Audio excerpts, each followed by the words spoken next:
Olá, eu sou o Dr. Romualdo Sanches Calvo Filho, advogado criminalista, tribuno do júri já por mais de 30 anos, tendo realizado mais de 500 plenários.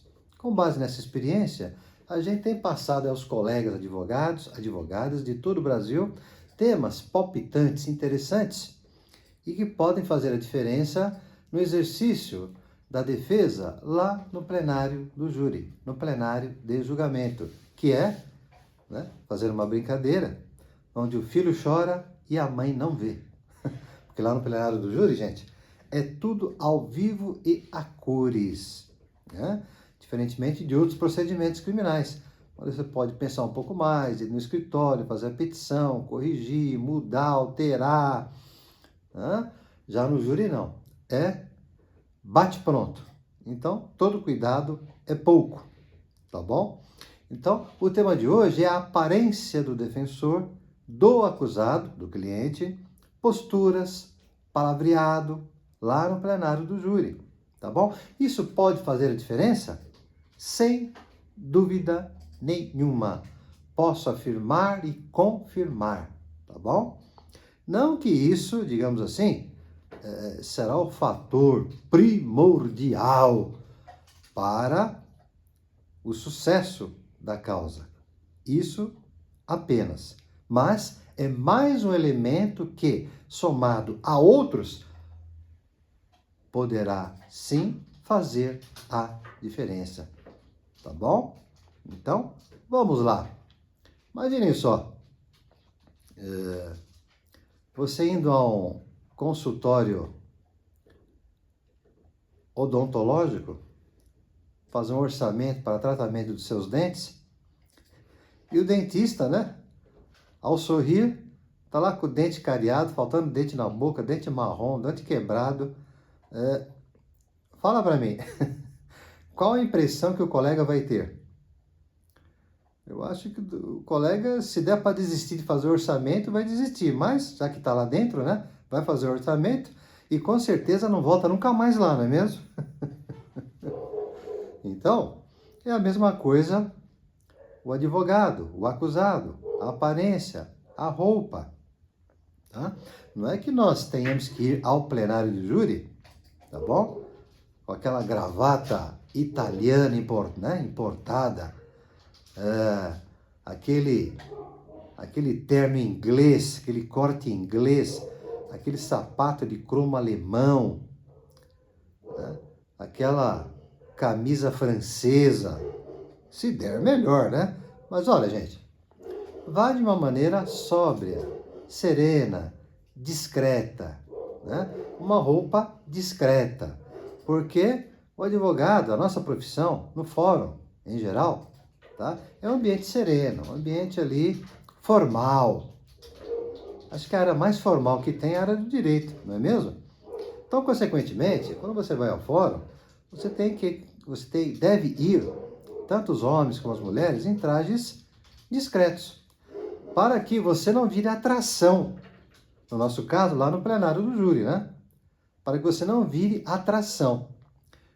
Tá? E os jurados e os demais protagonistas do plenário do júri, como o juiz-presidente, o promotor, funcionários, assistência, né? Esqueçam até do caso em si, começa a prestar mais atenção na sua aparência do que na tese ou teses defensivas que você tem a desenvolver, não é mesmo? Então, vou exemplificar. Às vezes tem colegas que vão ao plenário do júri, ao fórum em geral, tá? Mas como a matéria aqui hoje é o plenário do júri, a aparência, né, do defensor e do acusado, tem colegas que vão ao plenário do júri que mais parece um palhaço à relia. Vão ali, né, com paletó xadrez, gravata vermelha, pior ainda, né?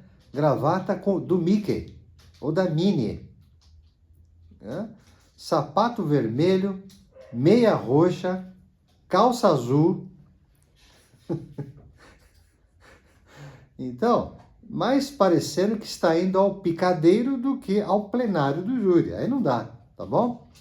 Então, temos que tomar cuidado com a aparência, a roupa, né? Se o colega tiver muita dificuldade, é só procurar alguém, tá? para ajudá-lo nessa parte de estética, tá bom? Cores combinando, a descrição, tá? Ou seja, você não pode chamar mais atenção do que a tese ou teses defensivas que você tem a dizer acerca da conduta do seu cliente, tá bom? Então, cabelos cortados, barba feita, tá bom? Um sorriso bonito, né? Ajuda, não é mesmo? Tem um ditado chinês, eu gosto muito dos ditados, as máximas chinesas, que fala assim, gente, um homem é recebido pela sua aparência e despedido pela sua inteligência. Um homem é recebido pela sua aparência e despedido por sua inteligência. Ou ainda no tema aparência.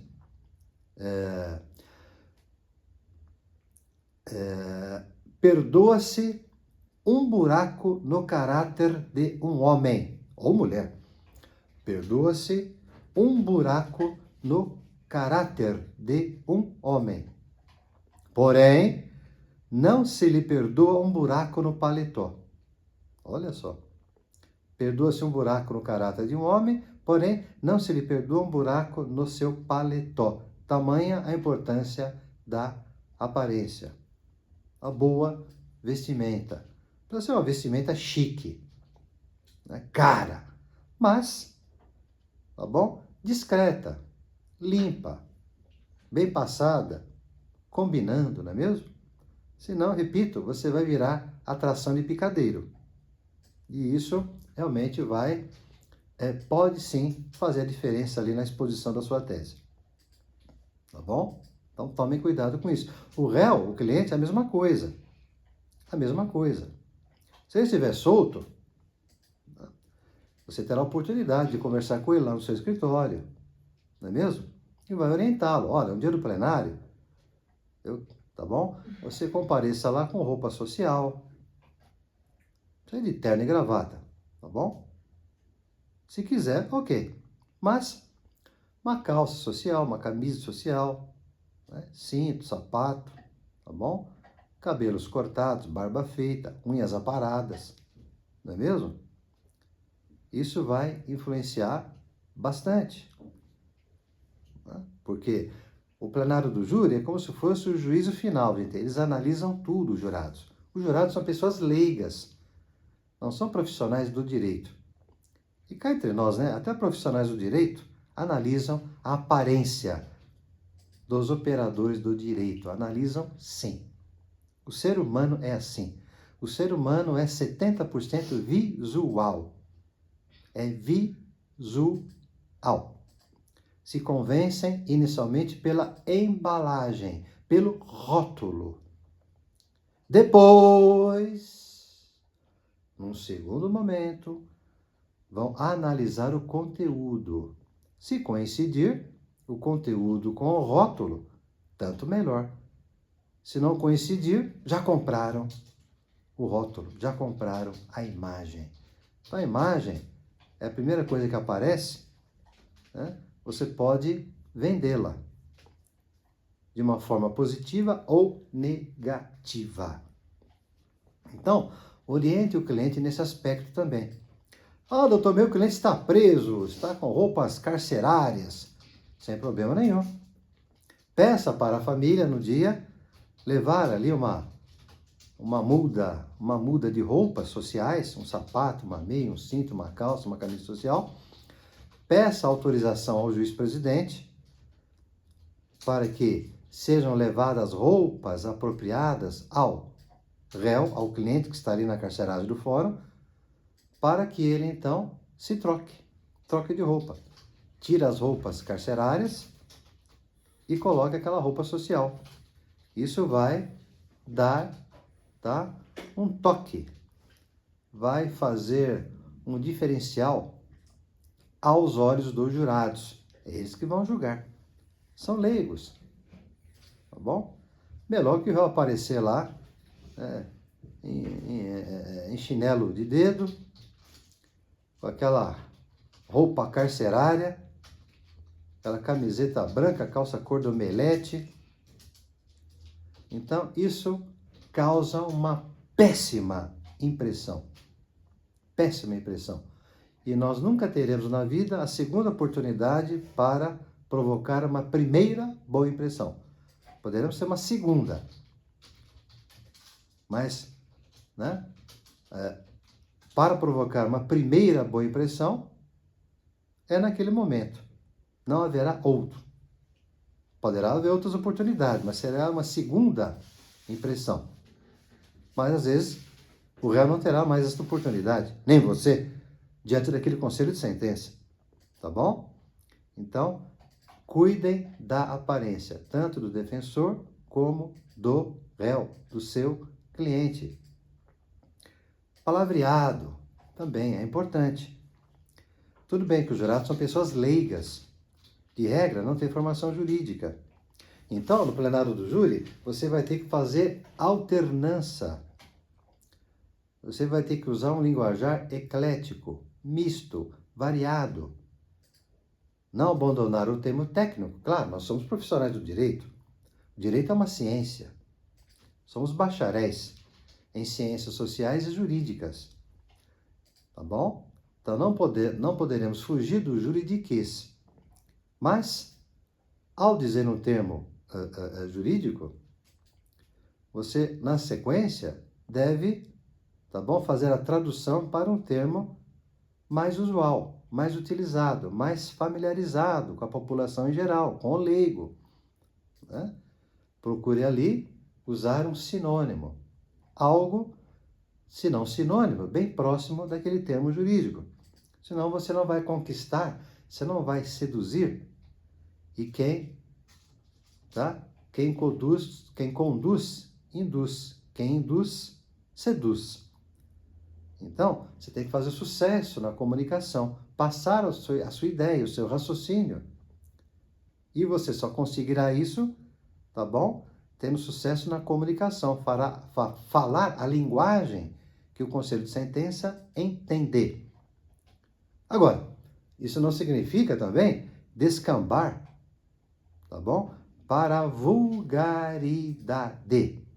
Não, você não precisa ser vulgar, ordinário, tá bom?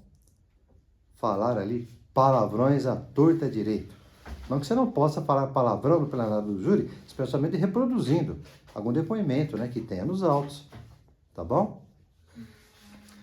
Ou algum outro contextualizado. Contextualizado, tá bom? Mas a regra é um palavreado escorreito, sereno, eclético, falando o linguajar do povo e também o linguajar técnico, tá bom? E não assassinar a fina flor do Lácio, a nossa querida língua portuguesa. Pelo menos no básico. É uma língua difícil, a nossa língua é uma língua difícil, mas, porém, o básico nós devemos saber, especialmente nós operadores do direito. Então, você não vai falar lá no plenário, né? Fazem 4 anos que ele praticou esse... Não é fazem, é faz. Jamais ele esteve envolvido com tóxico. Perdeu o júri. Perdeu o júri. Não é tóxico, é tóxico, não é mesmo? Ou então, ao tempo do fato, né? Ao tempo que ele praticou isso que o promotor está dizendo, ele era de menor. Gente do céu, de menor. Você perdeu o júri. Ele era de maior, piorou. Não tem nada de menor nem de maior. Ele era menor, ele era maior. Ou então, aqui está a rúbrica. Aqui está a rúbrica. Não está rúbrica nada não, é rubrica. E por aí vai, gente. É os vícios de linguagem. Então devemos tomar cuidado. Ler um bom livro da gramática portuguesa, né? Concordância verbal, nominal. Repito, não que devamos ser um poeta, né? Um imortal da ABL, Academia Brasileira de Letras, mas o beabá, o arroz com feijão, não podemos ignorar, tá? Porque senão você vai perder o crédito. Você, por um erro crasso da língua portuguesa, o jurado já começa a colocar em xeque, começa a questionar o seu argumento, a sua tese. Mas ele cometeu um erro tão crasso na língua portuguesa, um advogado, um defensor. Quem disse que essa tese dele aí, esse argumento dele aí, realmente é verossímil? É crível? E por aí vai, gente. Então, todo cuidado é pouco. A aparência do defensor, a aparência do seu cliente, o acusado, linguajar e posturas. Tá bom? Com essas dicas, espero aí ter dado aí as informações mínimas aí, porém necessárias, para que o colega no dia tenha uma boa performance, ok? Vou me despedindo. Não sem antes lembrar que temos aqui um segmento aqui no escritório, aqui na Sanches Calvo, que se chama Mentoria no Tribunal do Júri. O que é isso? É uma orientação, é um auxílio proporcionado aqui por nós aos colegas advogados e advogadas de todo o Brasil que tenham uma causa aí no seu escritório, em concreto, um processo real do Tribunal do Júri, e que não tem ainda aquela confiança, aquela segurança em atuar. E às vezes dispensa o cliente. E hoje a situação não está para dispensar cliente, não é mesmo? Não podemos perder trabalho, serviço. Porém, temos que ter responsabilidade com a liberdade do cliente, não é isso? Então, para acabar com esse problema, nós criamos essa mentoria no Tribunal do Júri. Então, nós podemos lhe oferecer uma consultoria ou mesmo parceria em causas concretas, reais do Tribunal do Júri. Saiba mais entrando agora mesmo em contato conosco. Saiba mais agora. Vejo vocês no próximo vídeo. Muito obrigado e até lá.